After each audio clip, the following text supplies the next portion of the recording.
This is Stu Strauss, the Woodsman, and you're listening to Inspirado Projecto. I am currently on flight. Let's see here what we got here. Looking at my app. What do we got here? Flight AA2183. Gate C10. Going here from Nashville to LAX. Seat 20A. Looks like we're going to be departing at 8:16 p.m. here. Today is December 28th, Saturday.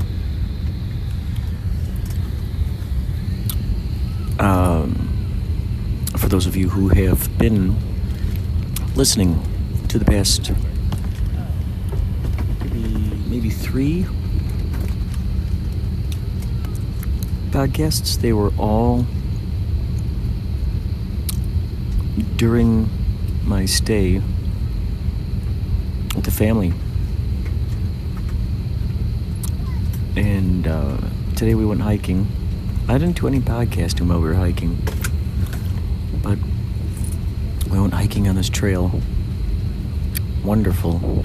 Took some photos of turtles and other such nonsense.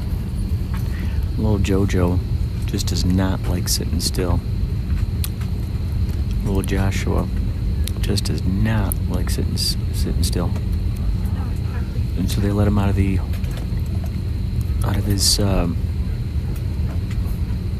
stroller, and he just took off.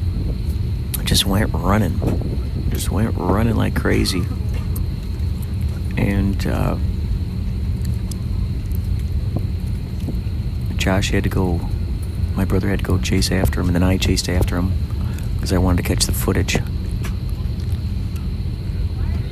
My plan is to edit I didn't even get a lot of footage, but I got some footage here and there. So I'm going to edit that together and put it up most likely onto IGTV. Get that up there.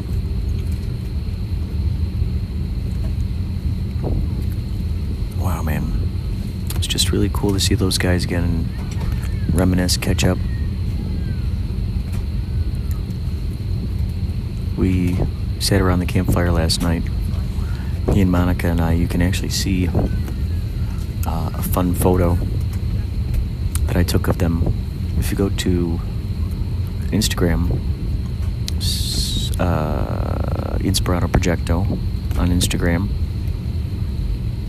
you'll see a very fun photo of them in front of the fire. Just a great one.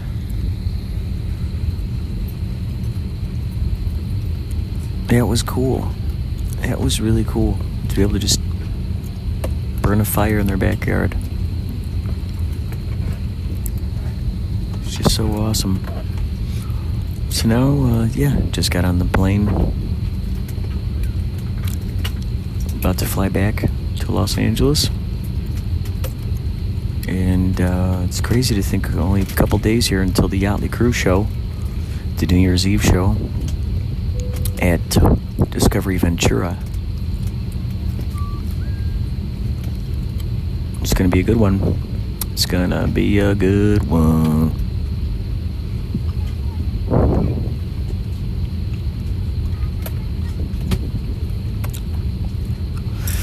So my vow to myself is to get volume 3 of my sketchbook series. I have 2 of the sketchbooks out already. You can actually find them on Amazon. If you look up CEC Sketchbook Volume 1, you can just type in VOL and number 1. CEC Sketchbook Vol 1, and then CEC Sketchbook Vol 2. So I'm currently...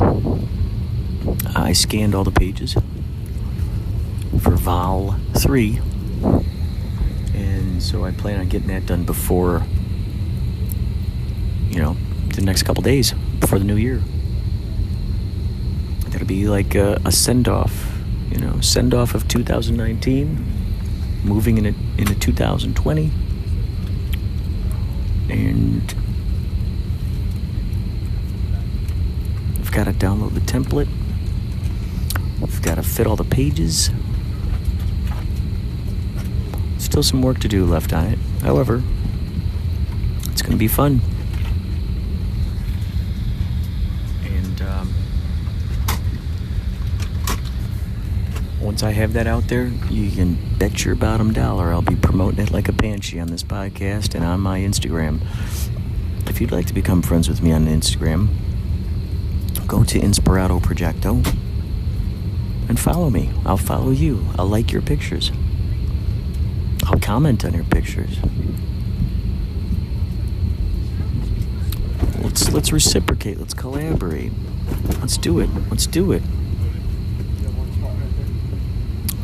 We've got Maria Humphreys from Strong Body, Strong Soul podcast. She's one of my friends. We've got Tanika Drake. So many good people. Clay. So many great people. Martha's Place. Yovi. Just wonderful people. Oh, of course, Mr. Turetsky. Mr. Turetsky, Bradley. Just a fun time overall.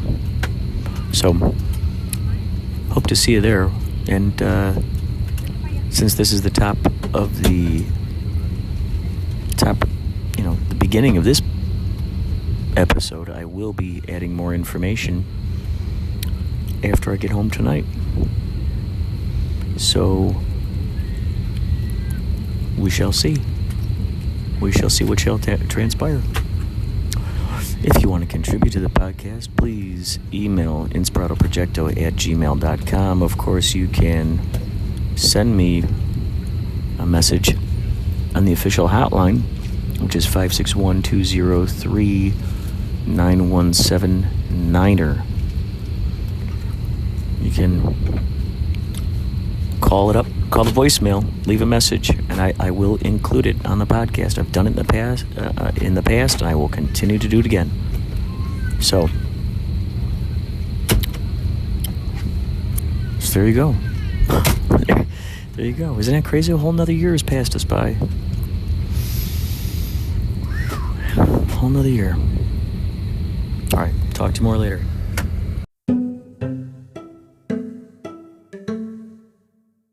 Close your tray table and place your seat in the upright position. If you haven't already done so, please fasten your seatbelt, insert the metal fitting into the buckle, and pull the strap so it's tight across your hips.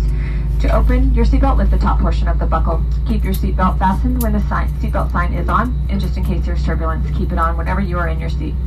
USL requires compliance with lighted and posted signs and crew member instructions. All flights are non-smoking. This includes e-cigarettes. It's against the law to tamper with, disable, or destroy any smoke detector in aircraft laboratories. The safety card in your seatbelt pocket explains the safety features on this aircraft, including the location and operation of exits and flotation devices. This airplane has 2 exit doors in the front, 2 exit doors forward at the wings, 2 exit doors behind the wings, and 2 exit doors in the back. All exits have evacuation slides to use in an emergency. When directed to exit, jump onto the slide and move away from the airplane. In a water evacuation, the exit door slides in the front and the back of the aircraft can be detached and used for flotation. All exits are clearly marked with signs and opening instructions. If needed, exit path lighting in the aisle will illuminate near the floor to guide you to an exit indicated by signs and lights. Keep in mind the closest exit may be behind you. In the event of an emergency, leave all belongings and proceed to the closest usable exit. If needed, oxygen mask will drop from the overhead compartment. Remain seated with your seatbelt fastened and pull the mask down to start the flow of oxygen. Place the mask over your nose and mouth and put the elastic band over your head. Pull the straps to tighten and breathe normally. Put your mask on first before helping others. Oxygen is flowing even if the bag does not inflate. Your life vest is in the compartment under or next to your seat. Pull the strap to remove the life vest pouch If equipped with an elastic harness, remove the harness before opening the pouch. Take the vest out as shown on your safety card and put it over your head. Wrap the strap around your waist, attach the buckle, and tighten. Inflate your vest as you leave the airplane.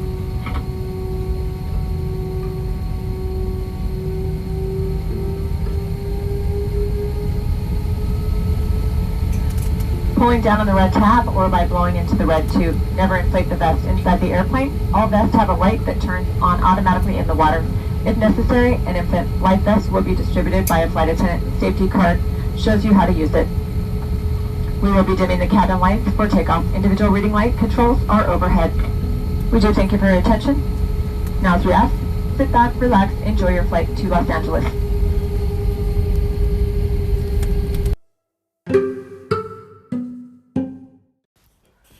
I just had this idea for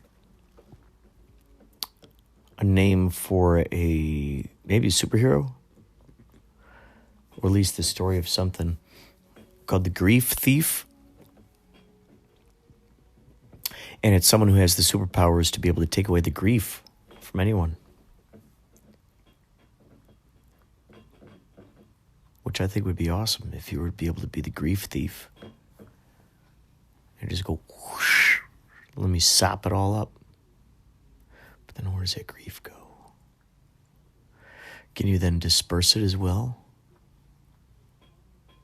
Maybe in the story, they sop it all up and they feel it. Then, maybe they just like, whoa. And then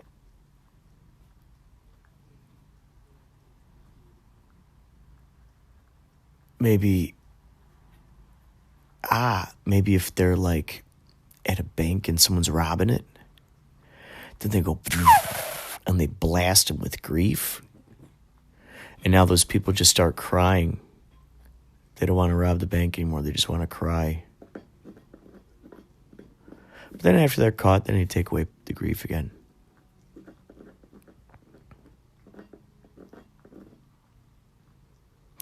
Maybe the grief is saved in a containment thing, a backpack type of thing, on the utility belt.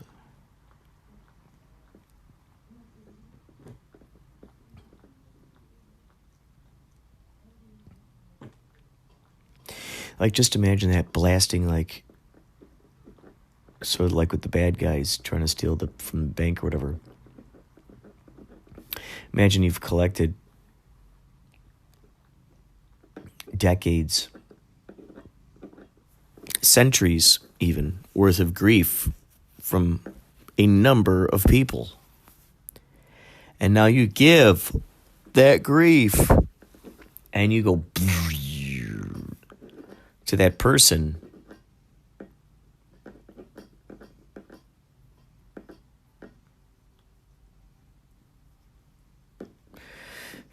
They're going to,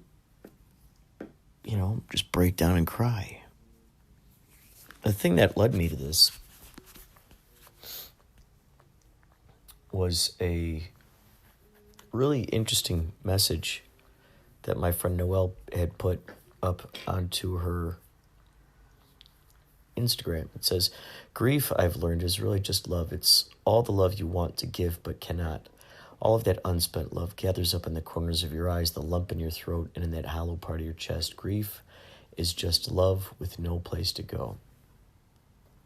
So when we think about grief, it comes from, they're like, they're grieving a decision or a moment that they wish that they could have taken, but they didn't. Or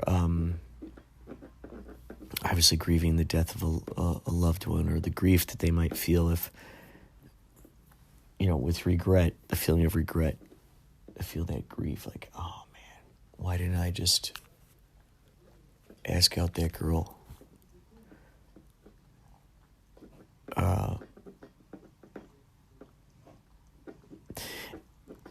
The grief of unfinished projects, the grief of not sticking the landing. And so that makes sense. That totally, that fits right in line with it. Because there's the grief, or getting your hopes up about something, and bam, it doesn't come through. That's grief. You could feel some grief, a lot of grief. Get broken up with. There's this idea in your brain that there's going to be a follow-through, that there's going to be this ongoing, there's a momentum. There's a momentum of being all in on something, and then it just stops. And then you're left hanging with nowhere to give that love.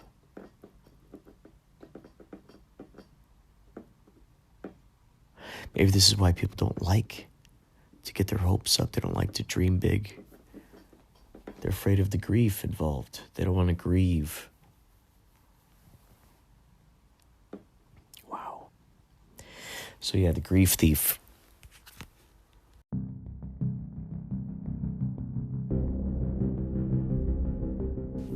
This is my first day, sleeping here since being back. We got in last night. And it's just so great to see the cats again. As you can hear, the cats are very content.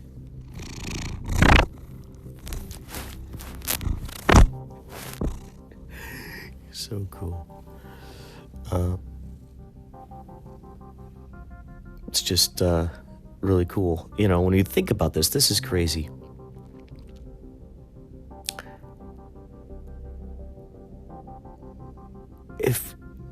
If a cat's life, I don't know if we talked about this yet or not, but if a cat, like they say, a cat's life, like 1 year of a cat or 2 years or whatever, you multiply that by 7, is that what it is, to equal like a human? So apparently, like, if you think about that, time is relative to everyone. So if cats die when, generally when they're 15 or something, we had a cat that lived to 21. So let's just use that as the standard here, the gold standard. So let's say cats generally live to be 21, dogs. And you compress that to, let's say, a human. Let's just say for now, 100 years old. Humans are living to be 100. So 20, 40, 60, 80, 100. So if time is relative to each one of us, it's kind of like in the olden days, people would live much shorter. And so you'd see these little kids, they're like 16. Like, we saw a picture of my dad, he was 13, but he looked like he was like 20, 21. And so, and not to say I don't know, there's just certain interesting things when you look back, like, let's say the 20s, 1910s, early.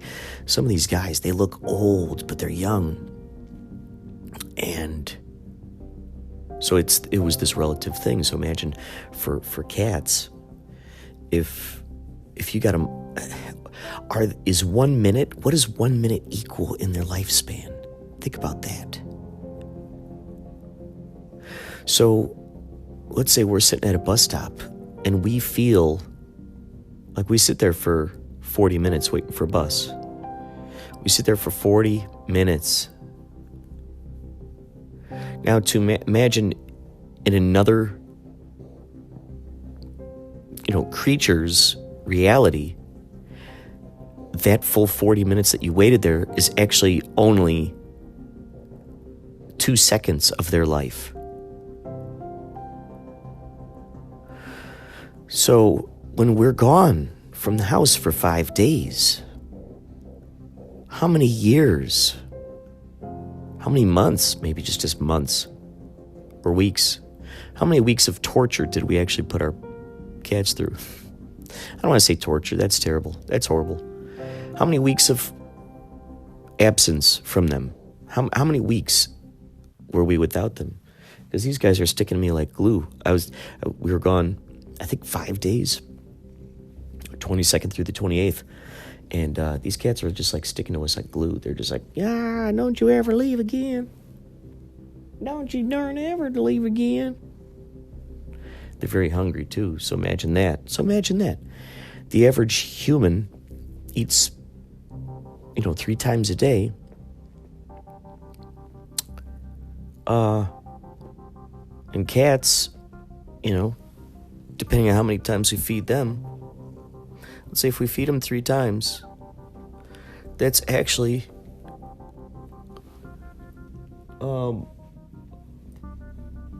let's say you feed them every 3 hours or something. 4 hours, I don't know. To them, that 4 hours was like waiting a whole day. Imagine waiting a whole day in between food. Could you handle that? It's possible. It's totally possible. But I mean, right now, unless you're already kind of in that regime, someone who fasts a lot, someone who is used to having to not eat that much because you got bills to pay instead. I've been there. I am there sometimes. But what's interesting is the more that I'm dreaming big, the more that I'm imagining astounding possibilities for Yachtly Crew, the more that I'm diving into my interests. Like I think I said earlier in this podcast, I'm working on volume 3 now of the book, or whether it's Kapow, who knows what the thing is, whatever the project is. The more I go all into that enjoyment of creating that, the excitement that's involved with that thing, the more good fortune I've noticed comes my way. And it used to be, an interesting ball game, making the ends meet.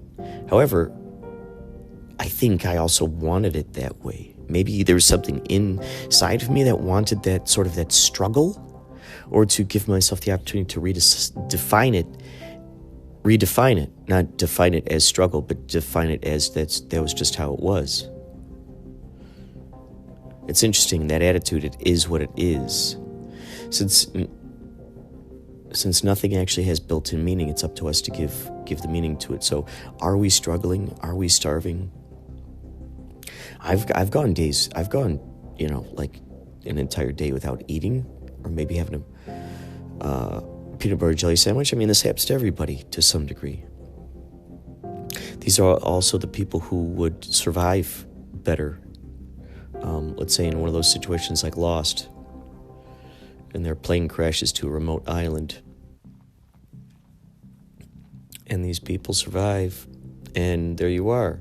Who's going to survive easier? The people who are eating 6 meals a day, or the people who are eating once a day? There's a whole culture out there called the breatharians. Have you heard of this? The breatharians? They survive, they claim, only on oxygen. Now, I don't know if that means no drinking water as well, because we always hear that you can die if you don't drink your water. However, there's a whole bunch of crazy studies about that as well. About people going for great lengths of time without drinking water. There was this interview that I saw with this guy who he said he had cameras on him. He was on a TV station, and he told him he was a breatharian, and he wasn't eating anything, wasn't drinking anything. And these people, he went onto this game show or something, this kind of like reality show of some sorts, and they actually videotaped him. They showed him without eating or drinking. Do you think you could handle that? Could you handle not eating or drinking? The other thing that I'm curious about is, have we ever seen an overweight person let me rephrase this. Is it possible to become overweight?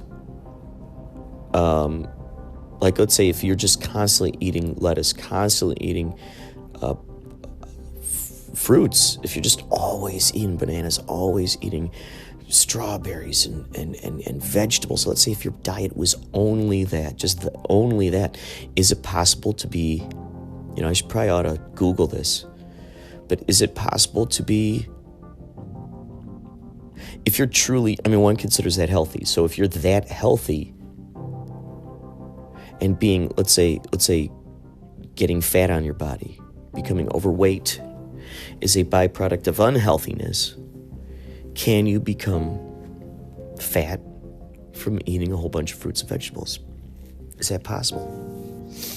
Some might think that eating a lot of potatoes, you'll become fat. Well, it's not the case. so far in my studies. I was eating a lot of potatoes. Wasn't making me fat.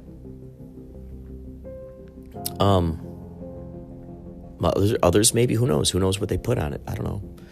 Who knows what they're eating it with? So I'm just curious. That was a curious thing in my brain. That was a curiosity. A curiosity. By the way, folks, those of you who like to make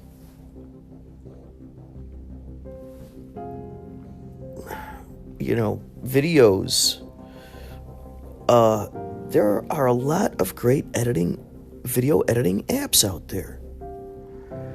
And these apps have the effects that they are achieving in these apps are similar to what movies were spending millions and millions of dollars on paying computer graphic artists to stitch together pixel by pixel,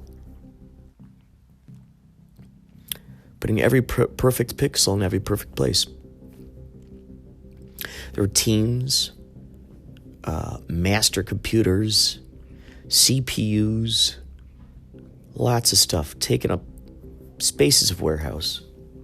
And now there are these filters that you run it through it, and it's a cartoon.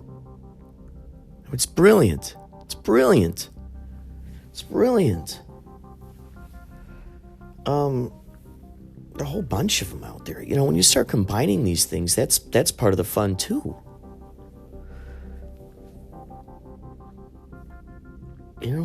Let's say you shoot your special effect things and this app over here or that app over there. Clips is one of them I just discovered. So much fun. I didn't realize it was already on my phone. I haven't once investigated that. And there I was over there at their house, and Monica's making these really cool, shooting these really neat videos. And I'm asking her, what the heck are you doing? What kind of app are you using for this? There he is. Yeah, it's a little race car. Little race car. By the way, have any of you been able to check out Santanatas? My Christmas movie. Santanatas. It's on IGTV right now. If you go to Inspirado Projecto. No, if you go to Instagram, you got to go to Instagram because that's it. Instagram TV. IGTV. My prediction is IGTV will one day become its own television channel on TV. I don't see why not, What's so interesting is that a lot of these folks, they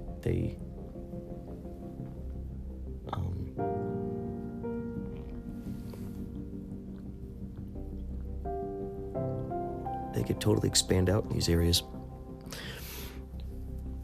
But it's up on IGTV, Santanatas. Santanatas. Natas. Santa Natas. A Christmas movie. So look that up. If you go to, you just go to my page. You can check out, you'll see sort of like a little thing, looks like a TV set icon with a little squiggly, like a little lightning bolt across the screen. Click on that bad boy, and that'll show you the various movies I've been concocting in IGTV. It's such a blast. Such a blast. I use Video Leap for my editing program.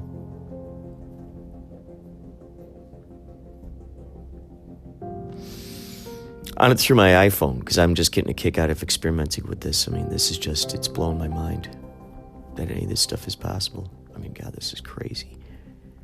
This is crazy. It's funny because back in the day, we only had camcorders to shoot stuff with, and now you can use video apps to make it look like you're shooting on a camcorder. I mean, it's funny. You go far in the future to test out all this stuff, and then you go, okay, well, now let's dial it back to what does it look like here?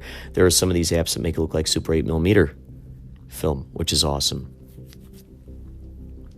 Man.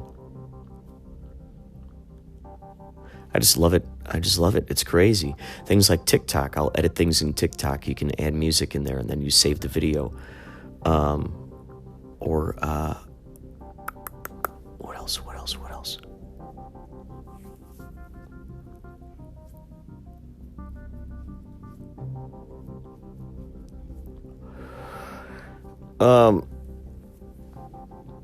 Yeah, check out all these different things if you're a filmmaker, and then if you're a podcaster.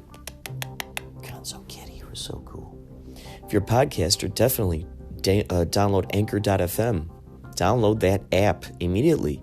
Anywhere that you can go, anything you do, there it is. I mean, you probably already heard my sponsorship thing that I did for this thing, but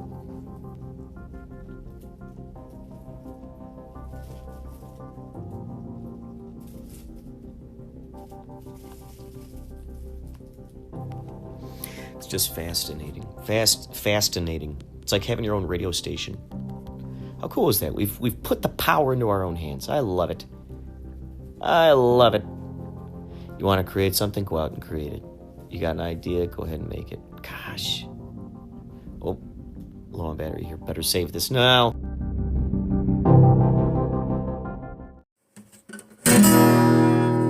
Here's your fun fact. A cat's heart beats twice as fast as a human heart. 110 to 140 beats a minute. Stay tuned to Inspirado Projecto for more fun facts. We have now arrived to a Walmart to purchase some items of interest. And to, of course, do some Earthling observations. Because what's the point of going out into the world unless you're going to do Earthling observations? To me, that's what it's all about. Earthling observations. I mean, if you don't got them, if you don't got Earthling observations, what are you doing? I gotta park a little better. I'm looking at my parking job, and other people are too. I'm pretty sure. Giving a little glance in my general direction. In my general direction and my sergeant direction. And in my private direction. There we go.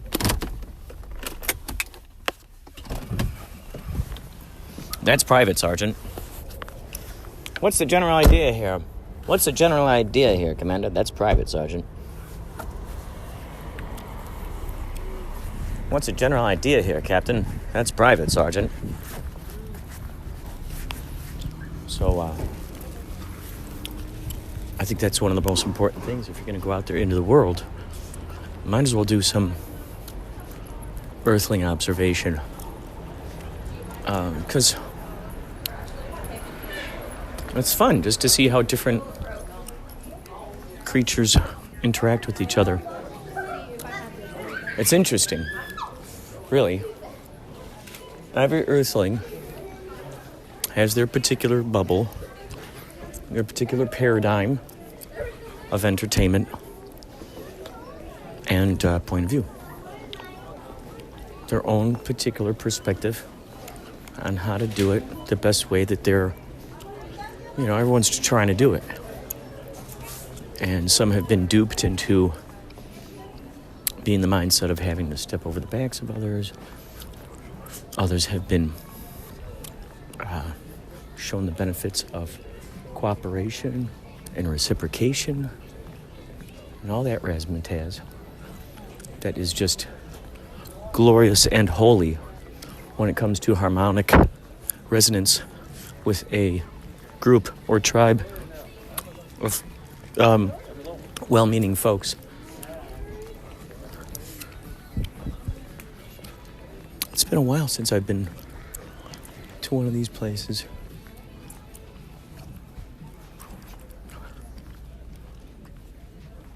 Forget that sometimes it can get crazy around here with the way that folks move and groove. Every person has their own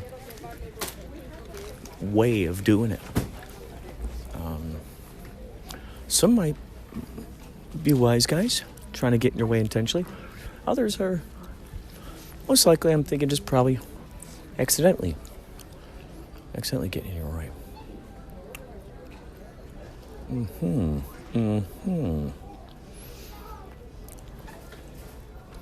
I'll be back with you shortly.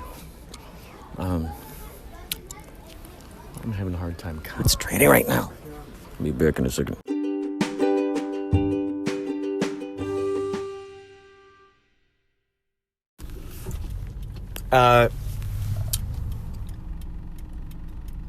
I'm on my way home from this social experiment, and I truly believe if it was mandatory for every single person in school, mandatory for them to learn the golden rule, everything else would just work itself out. The golden rule, here's some supplemental material. Improv games, particularly give and take. Learning the art of give and take. Give and take. And give. Teaching the idea of there not being any lack of abundance. Which is what you'll find sometimes in these situations. Grocery stores, Walmarts, Targets. There's you'll see it sometimes you'll see it in the parking lots. You'll see it definitely inside of the facility where there's that me first attitude. Maybe a lot of these people came over here from cultures where they were just so used to this idea of, and it was so just branded. It was just so brainwashed into their skulls. The idea of me. There isn't enough. If I don't take it, someone else will.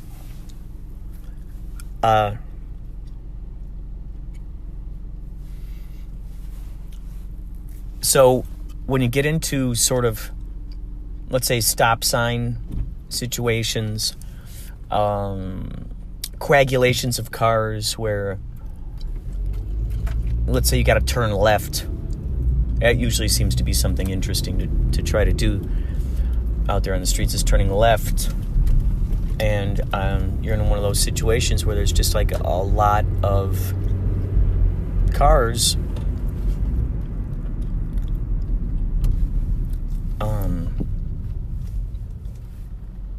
that are just all coming around from different directions.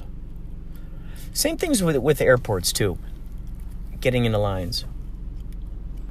In that sense, you don't have a barrier. You don't have a shield in front of you. So it's just a human versus human, and it's kind of an easier thing to negotiate. Oh, may I go in front of you? I noticed that, three or four people in your line went ahead of me. What are your thoughts about me now stepping forward? And would you mind waiting for me? You kind of negotiate a little easier that way. However, when you're inside a car or behind a grocery cart, it's a little, I suppose, trickier negotiating that type of thing, one might say. So there's got to be that awareness on both parts, that awareness of like, share it. Being aware of it. And when you do that, that is the ensemble mindset. This is what all great jazz musicians know and love. They love giving the spotlight to the other players, and they love taking the spotlight. loving taking the spotlight as much as loving giving the spotlight, when you can balance it out where the joy you get is just as equal, oh my gosh, just imagine that. It's a fun feeling.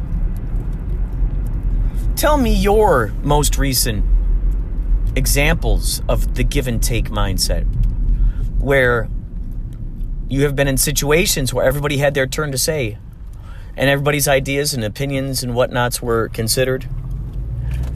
There was that aspect of, okay, you went, now he's going to go. Okay, now you went, now she's going to go. Okay, she went, now you're going to go. It just works out so much better that way, doesn't it? It's like shuffling cards. Sometimes 3 or 4 cards get ahead of the other card. That's okay. Every turn, every card gets shuffled. So,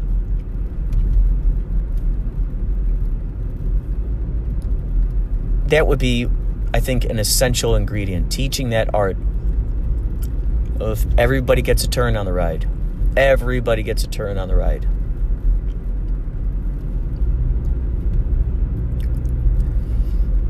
And how do you teach the good, the value, the good feeling?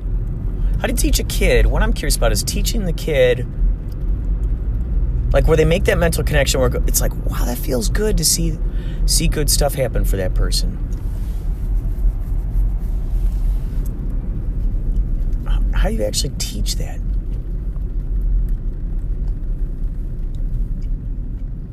It has to happen at a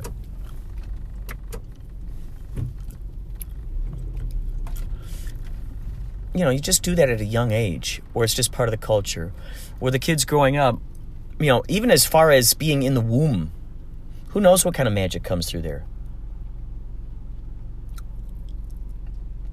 Who knows what kind of magic comes through there?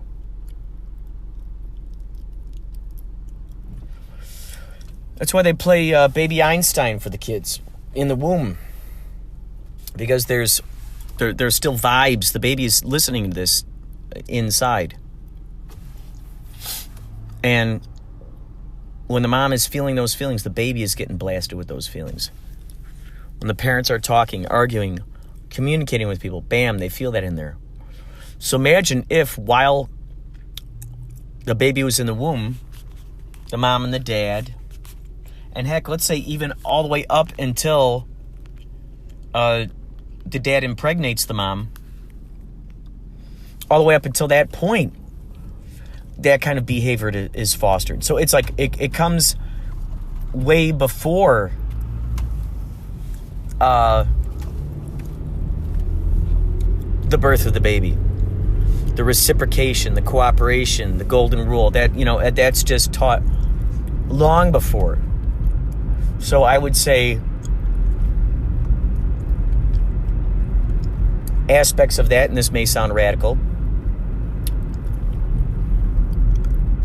would include being involved with a diet, a strict healthy diet of cooperation fueled situations. Refraining from being involved with, let's say, sports, where it's a competitive thing, me versus you.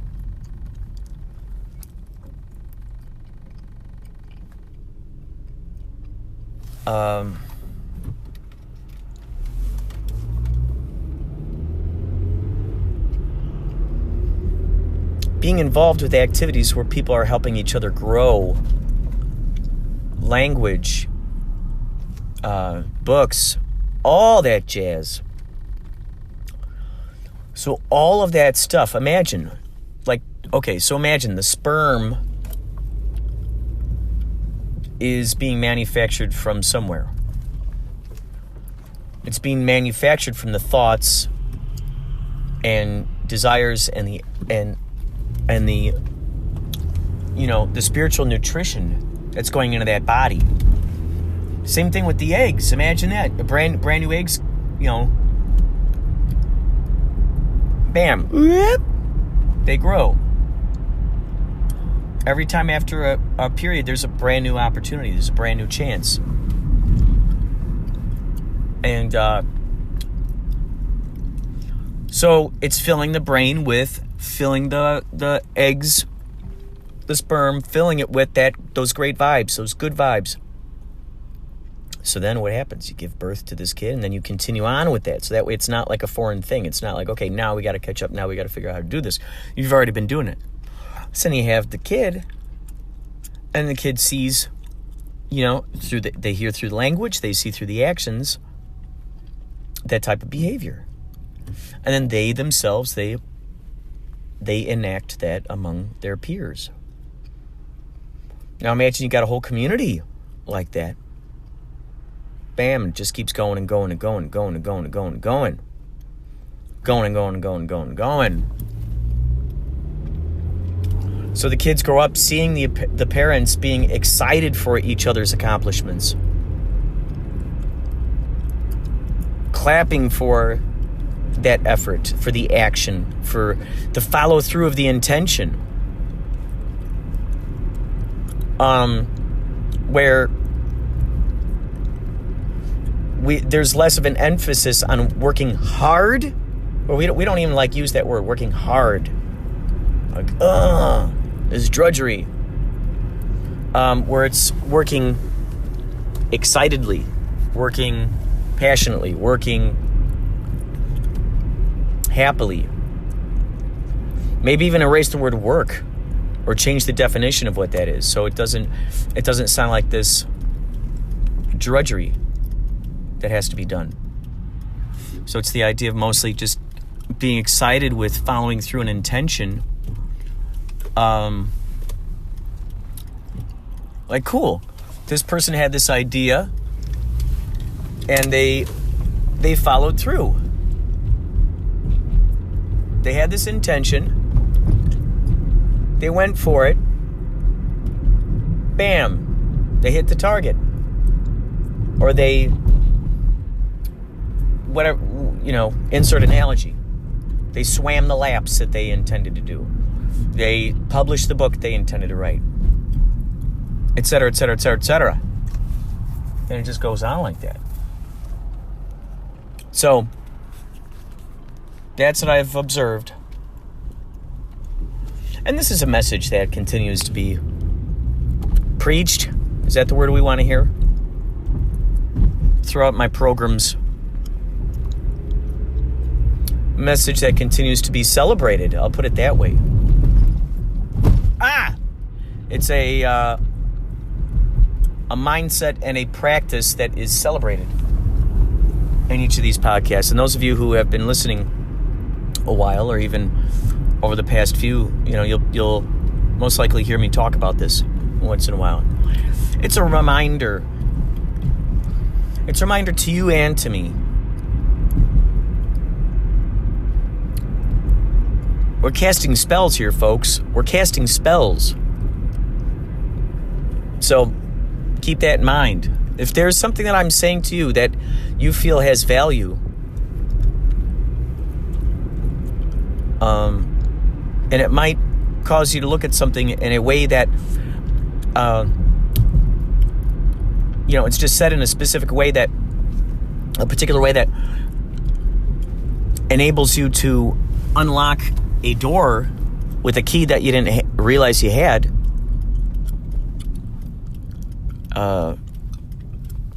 or that you didn't even realize there was a door there in the first place.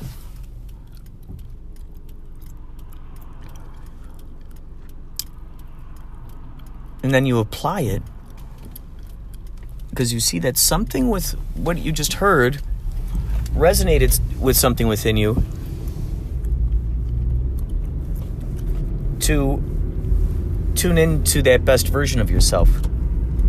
That just feels so good. When you feel so much in your element, huh? Wow. Such a good vibe. Anyway, here we are back at the apartment, and I will bid you adieu. All 100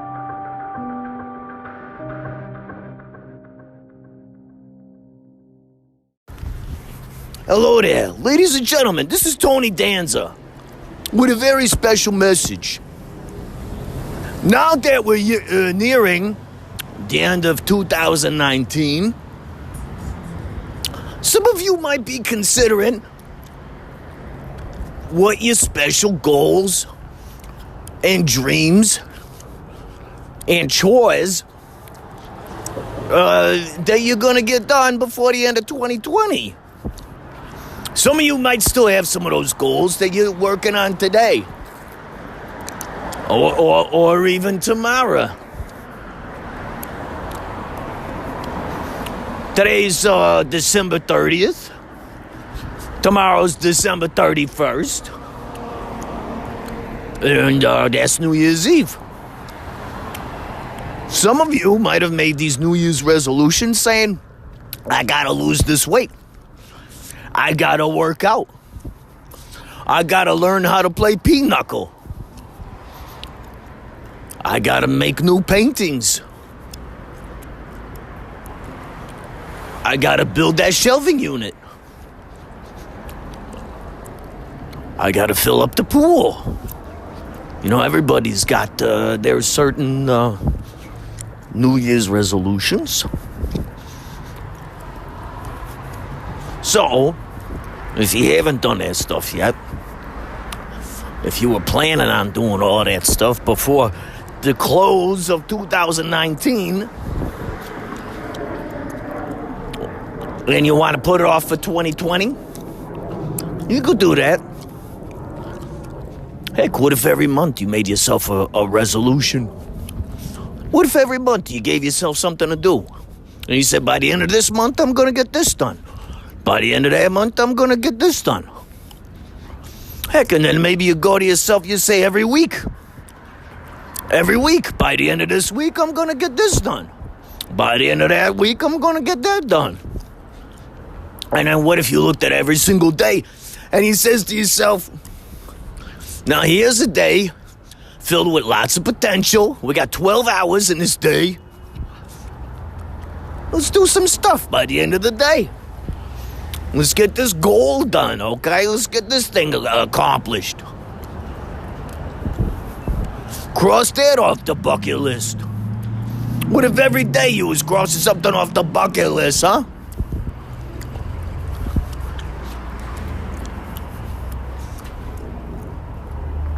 Nobody wants to be going dead, filled with a whole bunch of regrets in their head, right? Nobody wants to do that. So you might as well get it done before the end of the day.